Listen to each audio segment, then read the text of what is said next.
I was born in the early hours of one day in the 1980s, into what appeared to be a very happy family. Both my parents were teachers, so you could say it was a scholarly household. The inspiration for my name came from my grandfather's admiration for the mythical beast, Kylin. However, whether due to the habit of writing from right to left or simply a mix-up in order, my name was written as Lin Chi, reversing the character order. My parents, one an English teacher and the other a Chinese teacher, combined the phonetics and meanings from both languages and named me Lingqi, an angel born at dawn, angel of the dawn.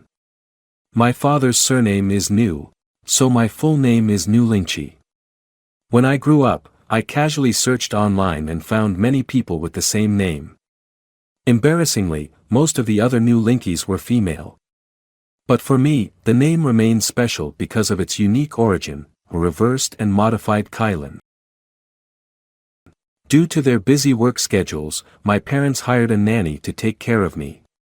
One summer day, this nanny put on a sun hat herself but took me, bareheaded and with no hair, to watch the students during military training. Watching others suffer under the scorching sun like punishment is a truly perverse interest, and this nanny indulged in this perversion for several hours. As a result, young me, exposed to the sun, suffered greatly. It was said that I had a high fever, almost to the point of death.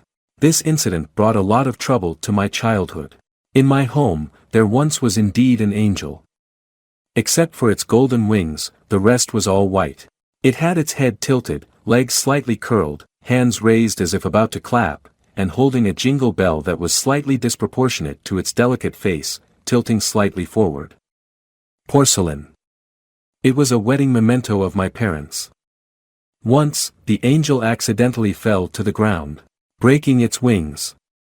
They glued the wings back together and hung this fragile ceramic ornament on the wall of my room, accompanying me through most of my childhood.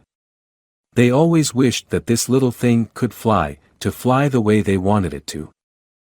I entered elementary school and noticed that there were always people talking about me behind my back, pointing and whispering. Later, my father took me out for a morning run. On the 400-meter track, every step I took was met with whispers behind me, "Who runs like that? Look at those arm swings." Of course, I hated being watched like that. So, I stuffed all my textbooks, the ones I was using and even the ones I had used before, into my backpack.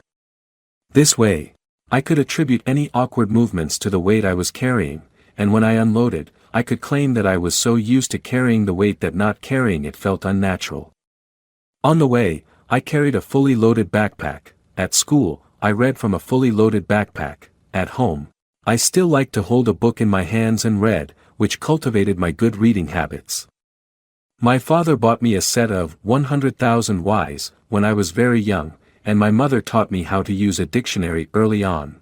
I seemed not to have disappointed their high or low expectations for me, as I held on to my books even when using the toilet, squatting for so long that my legs would go numb. When I stood up, my legs were so oxygen-deprived and weak that I had to wobble around for a few laps before I could regain normal sensation. I learned a mathematical concept early on: prime numbers. A prime number is a number that cannot be exactly divided by any other numbers except for 1 and itself. So I became curious: is the homophone of my name, 607, a prime number? I often took out a small calculator at home, calculating repeatedly, searching for other divisors of 607, but I never found any. When I got tired, I recorded my calculation progress on paper, calculating up to 606, and finally confirmed that 607 was indeed a prime number. Later, with more knowledge, I understood that my method back then was actually quite foolish. I only needed to calculate up to a number slightly greater than the square root of 607, which is 25, to determine that 607 was a prime number. A prime number is a lonely number, it only has one in itself. I have a jingle bell, and myself.